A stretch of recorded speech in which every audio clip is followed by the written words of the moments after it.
Nervous system के लिए जरूरी पोषक तत्व। आप आहार में कुछ अहम विटामिन और पोषक तत्वों को शामिल करके नर्वस सिस्टम को स्वस्थ बनाए रख सकते हैं। तंत्रिकाएं मस्तिष्क से संदेशों को मांसपेशियों और अन्य ऊतकों तक पहुंचाती हैं। ये रक्त परिसंचार अभी जो योगाभ्यास किया जा रहा था सारे ज्वाइंट्स का करवाया जा रहा था और आजा विवेक में सभी तंत्रिकाएं जो सूचना पहुंचाती है कहाँ पे लेकर जाती है, मस्तिष्क में, और मस्तिष्क में पहुंचाने के बाद फिर शरीर की एक्टिविटी प्रारंभ होती है। काम, क्रोध, लोभ, मोह तभी आते हैं जो मस्तिष्क संदेश देता है। ये रक्त परिसंचार से लेकर हार्मोन्स को अंगों तक पहुंचाने सहित शरीर के अन्य जरूरी काम भी करती हैं। हाँ, जो विचार होते हैं रक्त तक को दूषित कर देते हैं।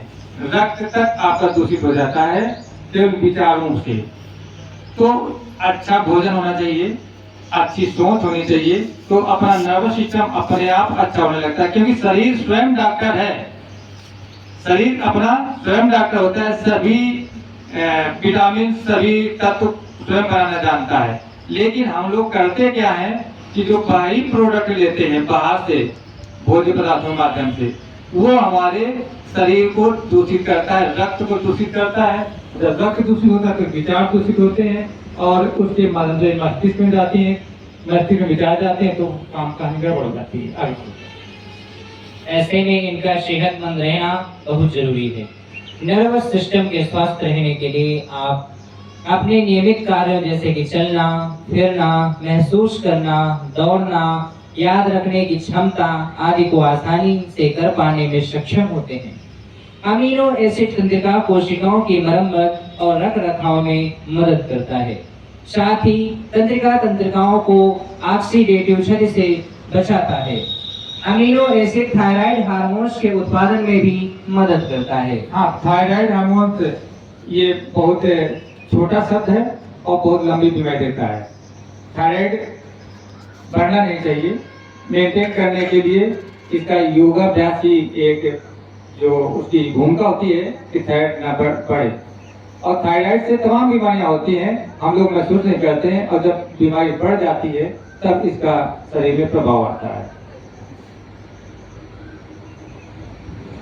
जो तंत्रिका विकास और उसके कार्यों के लिए जरूरी है। सेलोनियम की कमी से तंत्रिका संबंधी समस्याएं यानी अल्जाइमर और पार्किंसन जैसे रोग हो सकते हैं। पार्किंसन एक खतरनाक बीमारी होती है। शरीर कंपन करता है, अंगुलियां हाथ कांपते हैं, गर्दन कांपती है, धीरे धीरे शरीर पूरा कंपन करने लगता है, शरीर हिलता है। अब शुरुआत होती है पहले उंगलियों से, तिरछी होती है, तिरछी बात फिर हाथ हिलना प्रारंभ हो जाता है, सर हिलना प्रारंभ हो जाता है। ये ऐसी तमाम स्थितियां आती हैं। जिंक तंत्रिका कोशिकाओं के विकास और कार्य के लिए जरूरी है। जिंक की कमी के कारण स्वाद, गंध और स्पर्श महसूस न करने जैसी हानि हो सकती है।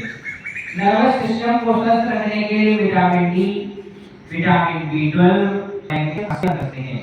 ये नसों को स्वस्थ रखने में मदद करते हैं।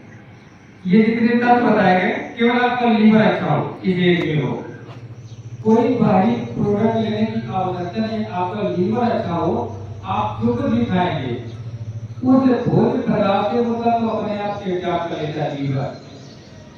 क्योंकि जो भी हम खाते हैं दाल सस्ता भोजन है, दाल रोटी सब्जी, इससे सस्ता नहीं है। गेहूँ को पूरा होता है, सब तत्व पाए जाते हैं, कार्बोहाइड्रेट हो गया, फैट हो गया, सब कुछ पाया जाता है। ये हम खाएं तो खाने के बाद वो लीवर उसको एब्जॉर्ब तो करे, लीवर उसको एब्जॉर्ब ही नहीं कर पाता है, सब बल के द्वारा बाहर निकाल देता है, तत्व पूरे बाहर निकल गए तो शरीर में फिर कमी आने लगती है। आइए जानते हैं क्या कहते हैं विशेषज्ञ। नट्स, सीड्स, अंडे, केले, बीन्स, ब्राउन चावल, दाल, पालक और सी फूड नर्वस सिस्टम को स्वस्थ रखने में मदद करते हैं। इसके बाद भी कमजोरी महसूस हो तो चिकित्सक सलाह लें। लेकिन योग प्राणायाम कार्य अलग करता है। डॉक्टर स्वप्न गुप्ता, वरिष्ठ न्यूरोसर्जिस्ट। एक हमारा निवेदन है